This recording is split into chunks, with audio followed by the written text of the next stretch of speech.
Hola, I'm Dorothy, and I'm going to be a Rotary exchange student next year.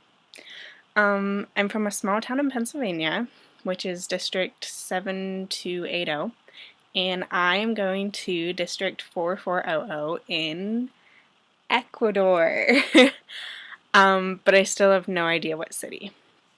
Uh, so I'm actually kind of like a professional exchange student by now, because believe it or not, I was an exchange student last year, and this will be my second Rotary exchange. I spent last year studying in Zagreb, Croatia, which was my junior year.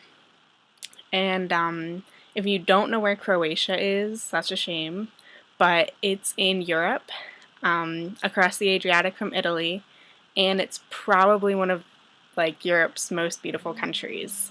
So Google it. I guess I could talk a little bit about exchange and what it's like, why do it, that kind of stuff. Being an exchange student is kind of addicting, obviously. It really becomes a part of who you are. It becomes your entire life for at least 3 years. For my case, I guess more like 5. But from the year that you apply before you go to the year that you go and then the year after you go, it's your entire life. It's all you think about. It's all you can talk about. You try not to talk too much about it because, trust me, my friends don't want to hear about it anymore. But being an exchange student is more than just living in another country. You learn a new language.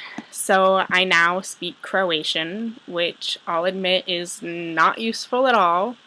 And unfortunately, I have forgotten so much of it since I've been home because, let's face it, there's no one to talk Croatian with here.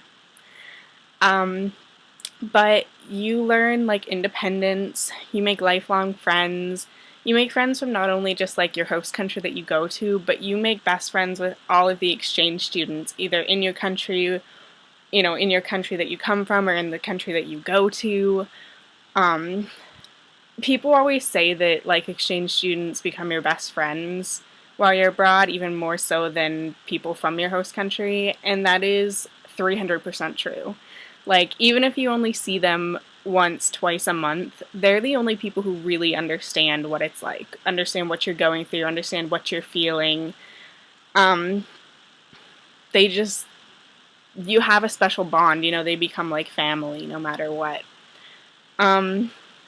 So how I got involved was about 3 years ago. I was in 10th grade, and I was just kind of bored one day, and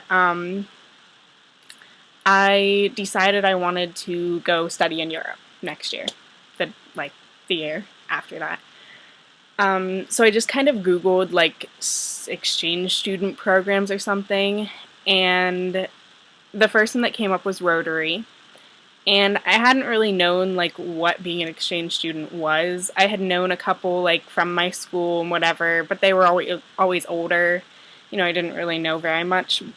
So I looked at it and it seemed pretty cool. So I told my parents and they were like, "Yeah, go for it."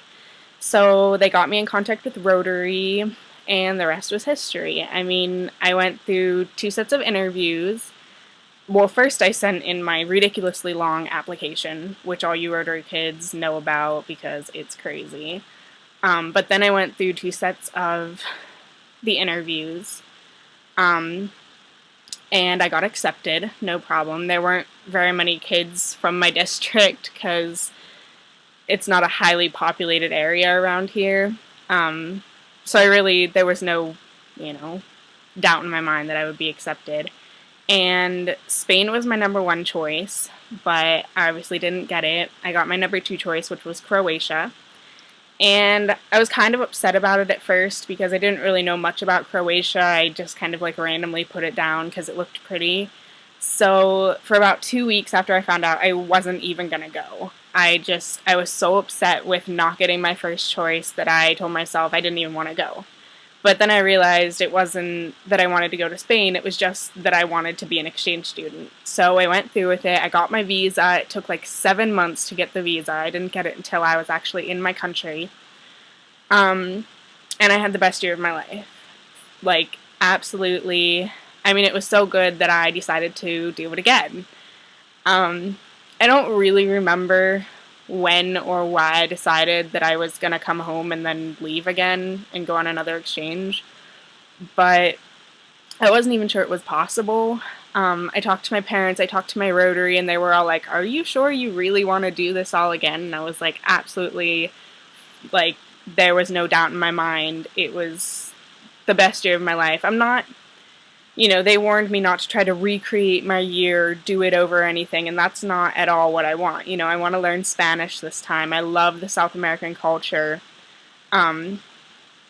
I don't expect it to be better or worse than my previous year. It's just going to be completely different. So, yeah, so I'm pretty excited. I will leave in August.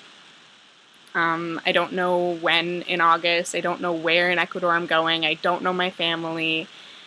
I'm getting pretty impatient because a lot of the other kids going to Ecuador already know their families and where they're living and everything, so I'm just waiting, but my time will come.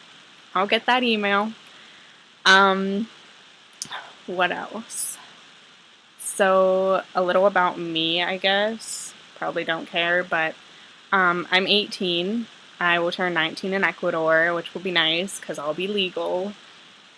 Rotary 4Ds, just kidding. I am going to graduate high school I have 10 days of school left, so schooling next year won't really, I'll have to go, but I won't really have to get my grades or anything. I'm extremely excited. It's all I think about. I try not to talk about it very much with my friends because I know they don't really want to hear it, and I don't, want to cause problems or whatever, but I am extremely excited. Yeah, pretty much I would love to talk to anybody who has any questions about exchange, any concerns, anything, because I've been through it and I'm doing it again, so, I'm kind of on both sides of the spectrum right now. But hit me up. I don't know. Gotta love youth exchange. See ya.